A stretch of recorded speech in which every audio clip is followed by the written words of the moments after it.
que j'ai cherché quoi dire au peuple de Dieu. Mais pas seulement Ginosko, Ginosko 2 points, Dieu et l'homme, virgule, une histoire et une vie d'amour.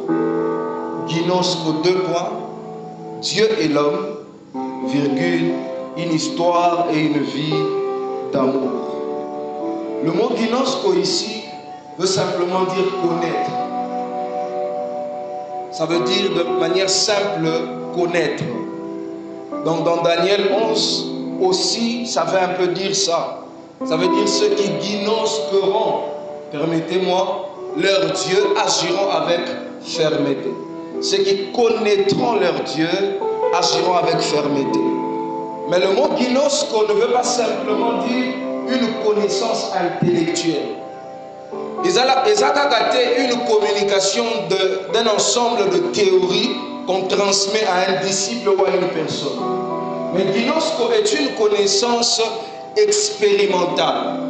Lorsqu'on dit ginosko, on veut aussi faire allusion à une connaissance non seulement qu'on sait parce qu'on nous l'a transmise, mais aussi une connaissance qu'on a expérimentée. On ne sait pas seulement parce qu'on l'a dit et qu'on l'a écouté, mais on sait aussi parce qu'on l'a vécu. Et ginosko, quelque part aussi, a trait à une intimité profonde. Et deux fois utilisé dans Genèse lorsqu'on dit Adam connut Ève, c'est-à-dire une intimité profonde qui en finalité produit quelque chose d'autre. Au fait, on fait allusion à l'unité qu'il y a entre l'homme et la femme dans leur intimité personnelle. Et nous savons tous que de cette intimité doit naître un enfant. Une conception doit se faire après cette intimité, cette connaissance-là. Mais après un temps, il faut qu'il y ait une production. Je célèbre Dieu particulièrement pour l'intervention de mes prédécesseurs, le frère Jérémie ainsi que le frère Grady. C'était exceptionnel, en tout cas j'ai beaucoup écrit. Merci beaucoup en tout cas. C'était assez profond et intéressant. Surtout Judas. Personnellement, bizarrement, j'étudie la vie de Judas ces derniers temps. Et dernièrement même, j'ai partagé avec un frère, je lui ai parlé aussi de Judas. Moi, je lui disais même, il faut faire attention aux Judas. Judas, c'est le genre de personne, il t'éloigne de Jésus et il ne consomme même pas Jésus. Donc si toi, Pierre, tu veux fuir Jésus à cause de Judas, tu risques de fuir et puis tu lui laisses Jésus, il va faire que le trahir, c'est tout. Et je bénis Dieu, c'était vraiment exceptionnel. Et le peu que je peux ajouter ce soir, c'est ginosko. Aide-moi encore dire à ton voisin ginosko. Dieu veut, et c'est la volonté de Dieu que l'on connaisse. Le problème de foi dans l'église de la francophonie, l'église du Congo, l'église de l'Afrique, c'est que les bandits ont une envie assez bizarre de vivre Dieu sans pour autant le connaître. Il y a des fois des gens qui ont même besoin que le pasteur prie pour lui, mais ils n'ont pas besoin d'écouter ce que le pasteur a à leur dire. Et certains même sont prêts à expliquer au pasteur leurs problèmes pendant 3 heures du temps. Mais très difficile de prendre 30 minutes pour expliquer à Dieu leurs problèmes. Mais j'aimerais dire à quelqu'un, Dieu veut que tu le connaisses. Nzambe alingi oyebaye personnellement. Et ginosko fait aussi allusion à une connaissance progressive. Ce n'est pas juste je connais, mais ginosko est une connaissance progressive que l'on veut connaître encore. C'est pour ça en réalité, ceux qui connaissent Dieu se rendent compte qu'ils ne connaissent pas encore Dieu. À chaque fois que tu as une nouvelle révélation de Dieu, tu te rends compte de combien Dieu est grand et que tu es ignorant. Et ça te pousse à plonger un peu plus que ça. Au fait, aujourd'hui, j'ai un peu l'idée d'Ézéchiel. Il dit, l'homme me tint par la main et on fait 1000 coudées. Mais ces 1000 coudées n'ont pas suffi. Ce soir, je suis un peu comme la femme samaritaine. Elle voit Jésus, elle a l'impression que c'est un homme. Mais après, elle se rend compte que ce n'est pas vraiment un homme. Après, elle se rend compte, apparemment, c'est quelqu'un de bien. Mais après, elle se rend compte, non, c'est sûrement un prophète. Mais à un certain niveau, elle se rend encore compte que non, lui, c'est le Messie. J'aimerais dire à quelqu'un, Dieu veut que tu ginosko. Aide-moi à dire à ton voisin, ginosko. C'est-à-dire, je connais Dieu, mais cette connaissance me pousse à le connaître encore plus. je connais Dieu, mais cette connaissance dépose en moi une envie et un désir de le connaître encore plus. Par la grâce de Dieu, je suis marié. Et vous voyez, les fiançailles, c'est assez beau. Tu l'accompagnes tous les jours, elle rentre à l'arrêt et puis... Mais quand vous vous mariez, c'est intéressant quand même. Au fait, la personne que tu accompagnais à l'arrêt, tu te réveilles au milieu de la nuit. Pourquoi tu m'as sauvé et laissé arriver? Tu comprends un peu ça? Vous étiez sérieux, tu étais calme. Ma soeur, que Dieu te bénisse. Elle veut rentrer à la maison, tu lui dis que Dieu te bénisse, que Dieu t'accompagne. Pour ton frère gradi. Mais là maintenant, tu te réveilles, des choses à ramasser, mais quelque part, illuminaye, maquillage, les athées. Mais pour l'avoir qu'il a 2 heures, pour eux, des solo, il y a des animés. J'aimerais dire à quelqu'un, il existe des intimités avec Dieu. Des intimités où on est plus sérieux, mais on est intime. Des intimités telles que on ne parle plus avec Jésus de la Bible. On parle avec Jésus de Jésus. L'auteur et le consommateur de la foi qui vient de la parole de Dieu, mis dans des écrits qu'on appelle la Bible. Est-ce que je parle à quelqu'un ce soir? Bien aimé dans le Seigneur, ce soir, je n'ai pas voulu rester dans mes textes, sinon je vais dormir là. Mais je suis venu dire à quelqu'un simplement, Dieu veut qu'on le connaisse un peu plus. L'intéressant, c'est que dans cette connaissance intime là, cette relation intime nous pousse un peu plus à se rendre compte de combien Dieu est, mais aussi combien nous sommes. Esaïe, le grand prophète, je vois Esaïe ce jour-là, sûrement, c'est moi qui imagine, sûrement il était dans une atmosphère de gloire. Rado Shaka, et son esprit monte. Il voit les séraphins, il voit la gloire, ainsi de suite. Mais j'aime toujours l'histoire. Il dit, il a vu un ange, il prend une pierre sur l'autel qui brûlait, et il prend la pierre, il met le feu, et puis il met ça sur sa bouche. J'ai posé la question, les amis, tu es prophète. C'est-à-dire, un des points culminants de ta vie, de ton ministère, c'est ta bouche. Comment tu arrives à voir l'iniquité sur ta bouche?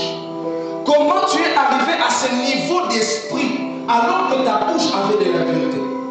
C'est le niveau où même l'habit le plus blanc devient comme du paroissien. C'est le niveau où on est plus plein de notre vie chrétienne. On se rend compte qu'on a besoin de Dieu et non de la vie chrétienne. J'aime toujours dire, ceux qui ont tué Jésus, c'était les hommes de Dieu. Ceux qui ont tué Jésus, qui ont raté la révélation, c'était les hommes de Dieu. C'est-à-dire, c'était des bons chrétiens. Ils n'avaient plus cette relation intime avec Dieu. C'est comme ça que vous remarquerez, même dans ces sacrificateurs, même dans ces docteurs, il y avait des gens comme des Nicodèmes. C'est-à-dire, au-delà de la chrétienté ou de la vie, de la doctrine qu'il fallait suivre, il y avait un cœur qui a déjà guidance au Dieu. Il connaît les Écritures, mais il sent que la Shabbat bat dans son cœur. Pour dire, ce gars, je dois aller le voir même de nuit. C'est ce qui te pousse au-delà de Bunda 21, de créer 21 personnels. Guinos qu'on fait aussi allusion à une vie personnelle avec Dieu. C'est lieu où le prophète n'est plus prophète, mais il devient fils de Dieu. Le lieu où le pasteur n'est pas seulement pasteur, mais il devient l'enfant de Dieu. Le niveau où le docteur de la parole ne maîtrise plus les Écritures, il se laisse enseigner par le Saint-Esprit, qui est l'enseignant par excellence. Il existe des dimensions. Avant d'avancer, je te pose une question. Où est-ce que tu es avec Dieu?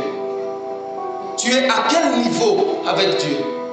L'une des plus grandes préoccupations de Dieu ce soir, c'est de te poser cette question que je pose. Où en es-tu avec Dieu? Tu es à quel niveau avec Dieu? Mais sa deuxième préoccupation, c'est de te dire, là où tu es, je veux t'emmener un peu plus loin. Je vois Jean, il est là. L'atmosphère change. Les pianos, il sent même le ciel. Il était déjà en esprit.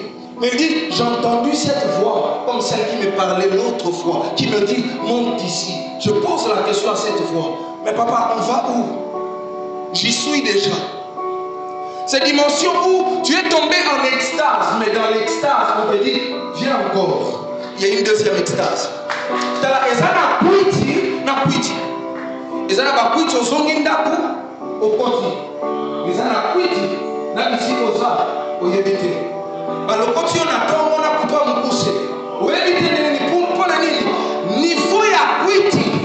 Et la Bible déclare, ne vous enivrez pas de vin, c'est de la débauche, mais soyez au contraire remplis du Saint-Esprit. Et c'est là que Dieu veut qu'on arrive. Pourquoi? Il dit, vous savez donc comment Dieu a moins d'esprit et de force Jésus de Nazareth, qui allait de lieu en lieu faisant du bien, guérissant ainsi de suite. Pourquoi? Parce que Dieu était avec lui. Autrement, l'esprit était plein en lui. Et je m'en vais déjà chuter. C'est une dimension que nous tous, en fait, nous soupirons. C'est pas, je ne le prêche pas pour vous dire que j'y suis. Je le prêche pour vous dire que je soupire après. Je le désire encore. Qu'il me fasse grâce, que je sois plongé dedans. Parce que ce qu'elle dit, 1000 coudées, c'était à la cheville. 1000 coudées, c'était au genou. 1000 coudées, c'était à la hanche. Mais ce qu'elle dit, 1000 coudées de plus, je ne savais plus faire. Je devais nager. Cette dimension où on se perd carrément. Et le problème qui nous préoccupe tous, c'est que pourquoi ça n'arrive pas? Ou pour certains, pourquoi ça ne demeure pas? Et aujourd'hui, j'ai quand même une réponse. L'homme est à l'image du tabernacle. Il est triparti. Dans le tabernacle, il y a le parvis extérieur, le lieu saint et le lieu très saint. Et l'homme aussi a le corps, l'âme et puis l'esprit. Dans ces trois compartiments du tabernacle qui étaient symbole de la présence de Dieu, la présence de Dieu y était, mais pas de la même manière. Dieu est omniprésent, mais Dieu n'est pas le même partout. La fréquence de la présence de Dieu est un peu plus intense dans le lieu très saint que dans le parvis extérieur. Et une partie qu'on ne sait pas vraiment regarder, voir, c'était en dehors du parvis extérieur. Il y avait le peuple parce que le tabernacle en soi ne pouvait pas contenir tout ce peuple. Il y avait le peuple qui voyait quand même la gloire de Dieu, qui voyait la nuée, qui voyait la colonne de feu. Et c'était extraordinaire. C'était beau. C'est comme un culte. Nous sentons la présence de Dieu. Nous sommes en train tous de parler en langue. La colonne de feu, la nuée est là, nous la voyons. Mais il y a une autre réalité. Il y a le parvis extérieur. Un lieu où non seulement on peut voir, mais on peut être acteur. C'est-à-dire, dans le parvis extérieur, il y avait des sacrificateurs qui faisaient un type d'offrande, qui emmenaient un certain type de manifestation. Mais aussi, au-delà de là, le parvis extérieur qui est comme le corps, c'est-à-dire on est en train de louer, tu es à genoux, moi aussi je suis en train d'acclamer, mais il y avait aussi le lieu saint. Dans le lieu saint, il y avait quelque chose comme l'autel des parfums. C'est là règne la sensation. Dans Dinosco, il y a aussi ces sentiments. Dans cette relation, il y a cette émotion. C'est lieu où non seulement je m'agenouille, mais j'ai mon cœur qui se répand devant Dieu. Un peu comme Anne. Anne n'était pas dans le lieu présent, mais Anne était dans le lieu saint. Le lieu où son âme est affectée. Elle prend le tout, elle répand devant Dieu. C'est-à-dire, ton âme doit adorer Dieu et entrer dans cette intimité d'Inos. Mais la volonté de Dieu, et d'ailleurs le jour où Jésus monte à la croix, quelque chose d'important s'est fait. Le voile du temple, c'est l'énergie. Le haut combat. Il dit non, non. C'est bien la sensation. Ça vous emmène quand même à un certain parfum de ma présence. Ça vous emmène quand même à une certaine lumière donnée par les chandeliers. Mais il dit, c'est mieux ici. Vous savez, bizarrement, humainement, dans le lieu très saint, il faisait noir. Humainement, dans le lieu très saint, on dira qu'il faisait noir. Parce qu'il n'y avait aucune source de lumière pour éclairer le lieu très saint. C'est juste la gloire de Dieu qui pouvait éclairer ces lieux-là. Et dans ce temps-là, on ne pouvait y entrer qu'une seule fois là. Je me pose la question, Dieu, comment est-ce qu'un lieu assez beau comme ça, tu ne permets qu'on y vienne qu'une seule fois? La beauté de ces lieux, c'est que celui qui peut y entrer, quand il sort, il peut imprégner le nom de Dieu sur les hommes. La Bible dit, c'est ainsi que tu mettras mon nom sur mon peuple Israël. Est-ce que tu comprends ça?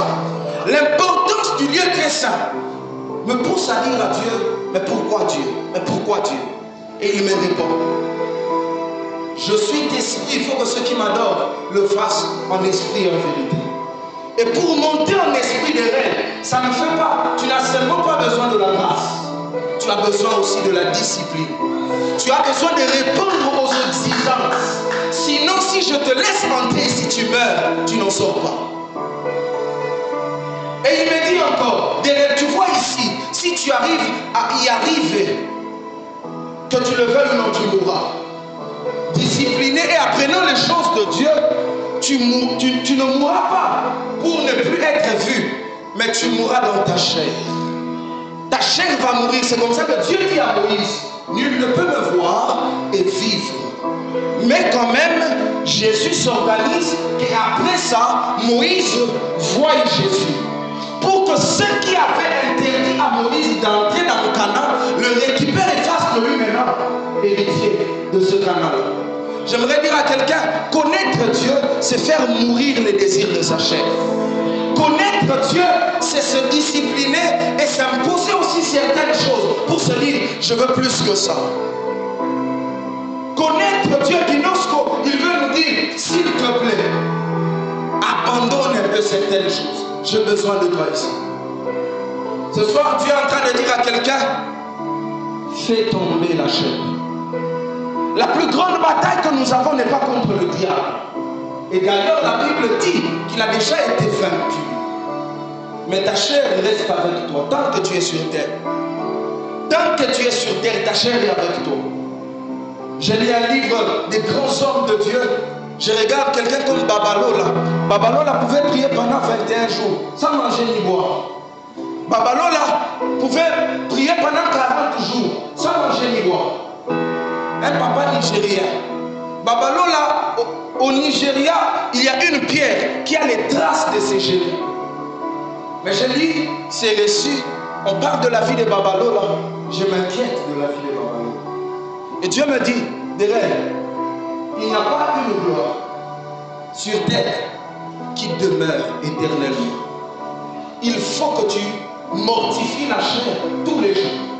J'ai mes papas Credola dit ici, j'étais là pendant le séminaire, spécialiste professionnel dans ma Macambo, Azate. Faire mourir la chair pour vivre dans le lieu très saint, c'est quelque chose de quotidien. C'est-à-dire dans ça, pour finir, tu auras besoin de certains éléments. Une vie de prière. Matthieu chapitre 26, le verset 41, la Bible dit, veillez et priez afin de ne pas tomber dans la tentation.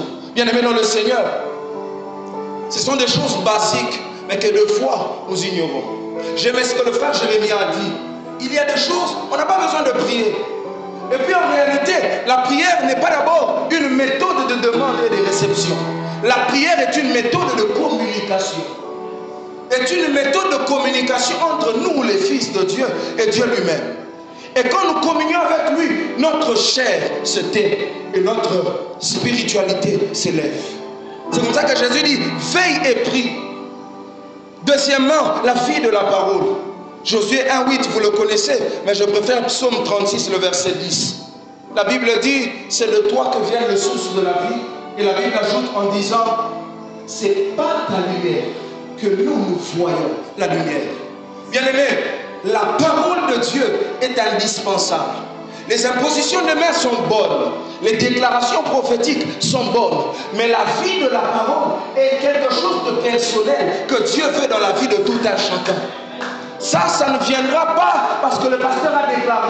Ça te demandera toi-même d'avoir une Bible, de te lever le matin, de la lire, de la méditer. Avant de dormir, de la prendre et de la consommer. La parole de Dieu est indispensable dans nos vies. Tu auras besoin d'une vie de consécration. Romains 6, verset 13. Romains 12, le verset 1er. Je prends le verset, chapitre 6, le verset 13. La Bible dit, donnez-vous vous-même à Dieu. Donnez-vous vous-même à Dieu. D'autres versions disent, offrez-vous vous-même à Dieu. Bien-aimé, la vie de consécration, ce n'est pas la vie de l'intercession qui va imposer dans ta vie, non. La vie de consécration est une vie que toi-même tu vas t'imposer à toi-même. C'est une décision, un engagement que tu prends, mais pour te dire, je dois guinos avec Dieu. Je dois connaître Dieu. C'est dans cette vie-là que Dieu te révèle des choses cachées. C'est dans cette vie-là que Dieu te tient par la main et te conduit. Bien-aimé, si tu n'apprends pas ces choses, quelque part, la vie chrétienne deviendra amère. C'est quelque chose de personnel. Ce soir, je suis venu dire à quelqu'un, consacre-toi. Ce n'est pas une affaire de ministère. C'est une affaire d'enfant de Dieu et d'intimité. Et en finalité, l'exercice de la foi. Jacques chapitre 2, le verset 26. De même que le corps sans âme est mort, de même aussi que la foi sans les œuvres sont mortes. J'aimerais dire à quelqu'un, quelle que soit la force avec laquelle nous disons à Dieu que nous l'aimons, quelle que soit l'intensité de l'âme qu'on utilise pour dire à Dieu que nous l'aimons, les œuvres devront toujours prouver cela. C'est comme ça qu'on nous a parlé de Judas. Il a posé un acte, il est parti.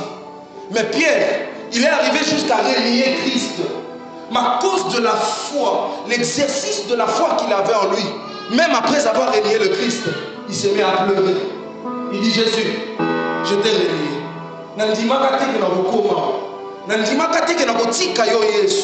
Et la chamade va dans son cœur. Pourquoi? Parce que la vie de prière, la vie de la parole, la vie de la consécration produit aussi en lui une vie de la foi.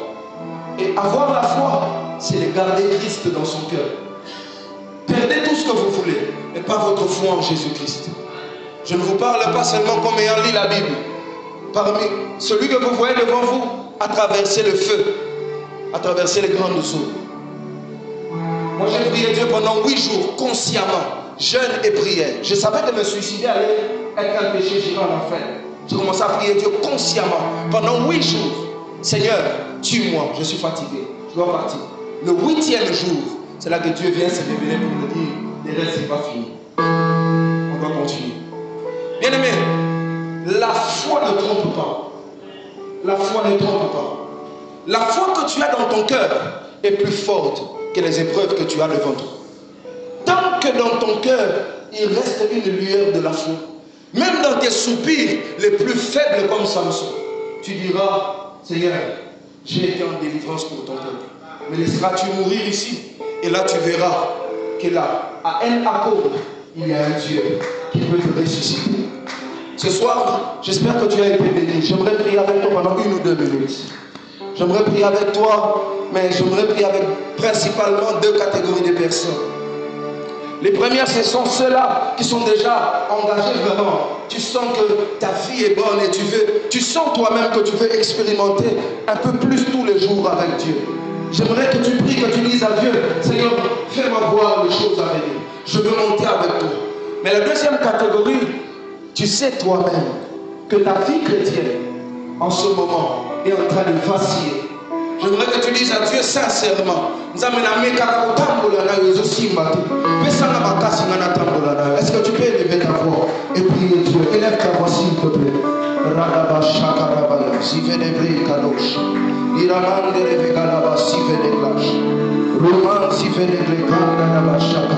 Éternel, oh Dieu, je te prie avec ton peuple. Ils ont besoin de toi. Notre prière, c'est que tu étendes ta main. Seigneur, que tu tiennes la main de celui déjà qui court. Seigneur, oh Dieu, étends ta main, Seigneur, oh Dieu. Alors qu'il est en train de courir, tiens-le, Éternel, oh Dieu. Qu'il marche, qu'il ne se lasse pas. Et qu'il court, qu'il ne se fatigue pas. Qu'il monte encore plus haut. Mais je prie sincèrement, et Seigneur, oh Dieu, surtout pour celui-là, Éternel, oh Dieu, qui n'arrive pas à avancer. Yahweh, pourquoi les s'il te plaît, étends ta main. Yahweh, pourquoi les s'il te plaît, étends ta main. Pourquoi les s'il te plaît, étends ta main. Restaure la vie de prière. Restaure la vie de la parole. Restaure la vie de consécration. La vie de sanctification. Éternel oh Dieu, relève quelqu'un qui était tombé, je te prie. Relève quelqu'un qui, Seigneur oh Dieu, s'est abaissé ce soir.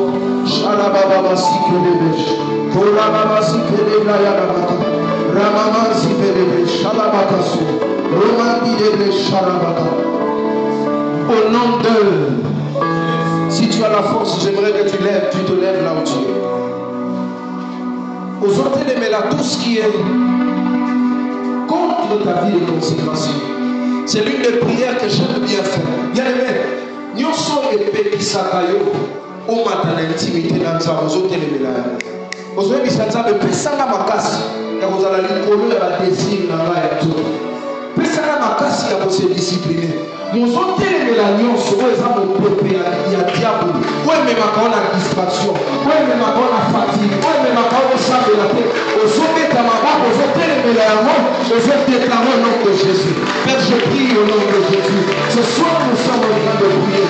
Seigneur, que tu nous tiennes la main. Mais si nous nous opposons à tout ce qui s'oppose à notre vie de prière, nous nous opposons à tout ce qui s'oppose à notre vie de consécration, nous nous opposons à tout ce qui s'oppose à notre vie, Seigneur mon Dieu, avec toi, éternel mon Dieu. Nous sommes qui s'en abisso, pour de la naïe, toutes les émotions là, pourquoi aller au nom de Jésus, que cela soit nul et sans effet. Renverse au nom de Jésus tout ce qu'il faut le renverser, car nous déclarons au nom de Jésus que tout auquel qui a été élevé contre nos vies, contre nos ministères, ce soir au nom de Jésus, et voilà au nom de Jésus, au nom puissant de Jésus, que tout ce qui est